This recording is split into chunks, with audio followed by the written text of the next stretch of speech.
This week we're off to Nicaragua, not to our normal friends in the Moresh family, but for a brand new coffee. So as I said to you, a little bit of an exciting teaser that this is a coffee we haven't had before, but it's from Nicaragua where we do buy a lot of coffee. This is from a farm called Isla, and it's in the Matagalpa region of Nicaragua. It's made up of Caturra, Cacao, Catimor, and Paranema, which I've never heard of, so please don't email in asking me for any information on it, because I'll still be trying to dig it out myself, I'm sure. It's owned by a guy called Juan Jose Montoya, and he bought Las Islas back in 2012 as a new project where he started to plant commodity coffee. So he was just planting anything down, probably where the weird varietal came from, and looking for high yields to sell to a big dry mill or a big washing station for whatever he could get. And at the time that one came into that, the C price was actually quite buoyant. Now the C price is the New York C price. It's a commodity price that's held at the New York Stock Exchange for things like oil, coffee, corn, I don't know, whatever else there is that is sell at commodity places.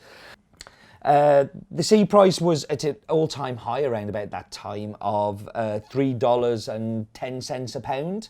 So a pound of green coffee delivered, you will get $3 for it, and it will be sold on a contract. So somebody will go around buying all these bits of coffee from different places to put into a coffee contract, and the contract will be sold. It's kind of forward planning, if you like. So you kind of say, in November next year, I'm going to want 60 tons of a Nicaraguan coffee. Somebody will go and get the contract signed for those, and it will be determined by that stock market price. Now, the problem with that is it's great when markets are up. I'm sure when it was at 310, one was having a grand old time with it all. Now, the C price has plummeted. So as we speak, it's around about the 80, 90 cents a pound mark, which is way below the cost of production of any green coffee, apart from probably Brazil. And Brazil can get away with it because they mechanise a lot of the harvesting, which cuts out people. They can drive big tractors down and suck it up. But in Nicaragua, most of the picking is done by hand. Most of it is on the side of a mountain where you couldn't drive the big truck down to hoover up all the coffee anyway. So being in that C market for Juan put him in a place where he couldn't make the farm pay. Now, luckily, he had a good quality farm with some good quality varietals on it, and met our exporters, Caravella, at an event when they were setting up their first office, and he has now started delivering to them. And that with their help, with their cupping skills, by tasting different lots, they're helping him find coffees that aren't commodity coffees, but are specialty coffees like this one. This one kind of fell on my lap a little bit when I was at the exporter's office recently, and they were just putting some different coffees around, and I was like, no, I'm okay for Nicaraguans. I'm good. But got to this bowl and was just like, okay, maybe we'll take that one. So we've taken it as a trial. We'll see where it goes. This is the first year, and it'd be really cool to hear your feedback on this coffee and what you think, and whether it's something that we should continue to work on for the coming years. But definitely an interesting one for us to try, and I hope you enjoy trying it too. Talking about trying things, shall we try and get some facts out of Roland?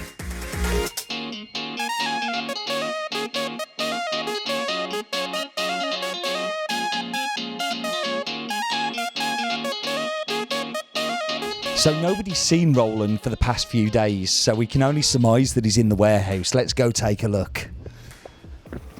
Yay, I found Roland. You busy? Yeah. Are you too busy? Are you too busy for a daft fact? Not for a daft fact. Did you know that the flag of Matagalpa includes its two main products, maize and coffee?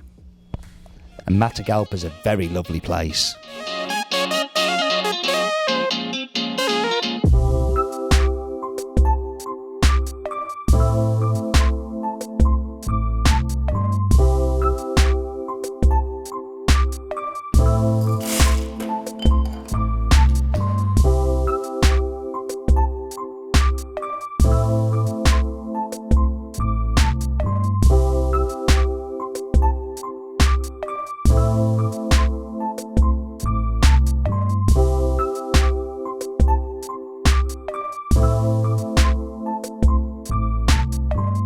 So, time for coffee, but before that, it is the what's breaking the internet, the Rate My Brew on Instagram. We're still going through some of the older ones, and we have one from Cowie_Siri, showing you on the screen now. And I really like this one because it's somebody in Thailand who bought the Thai coffee, and I thought it was really fun. So I have brewed this week a French press or a cafetiere. And there's a reason for that, because one of the most common emails we get at Has Been is, what's the best way to brew coffee?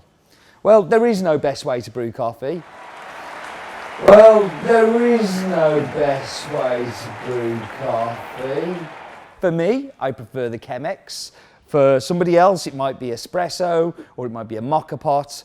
But if you're looking for the most affordable way into coffee, then the French press is perfect. You can buy it from any supermarket, normally for around about a tenner.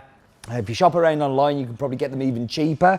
And it will do as good a job as anything else will do, and it's a good way to introduce somebody to coffee. So if you've got somebody that likes coffee, goes out to really nice coffee bars but doesn't make coffee at home, and you're looking for a cheap gift for them, the French press is always the perfect cheap gift with an In My Mug subscription. So into the cupboard, and what do we have here? Sorry, every time if you go in randomly every time, you're going to be a bit disappointed. This was a free mug from somebody that was trying to sell me chocolate. And we're going to... It's the second week on the trot I've managed to spill the coffee as I'm pouring it. I think I may have some issues. So the first thing you notice is that it's got real biscuit sweetness to it.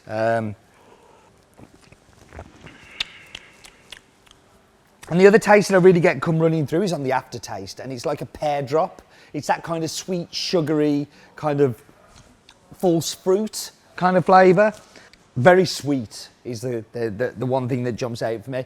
And remember when I was back in that cupping lab and I was tasting the Nicaraguans, I was like, oh, I don't want any Nicaraguans. That was the one thing that did jump out at me, was its intense sweetness, and I hope you're enjoying that too. So thank you for joining me. It's always a pleasure to have you along. You're welcome again next week. But for now, be off with you, and remember, life is too short for bad coffee.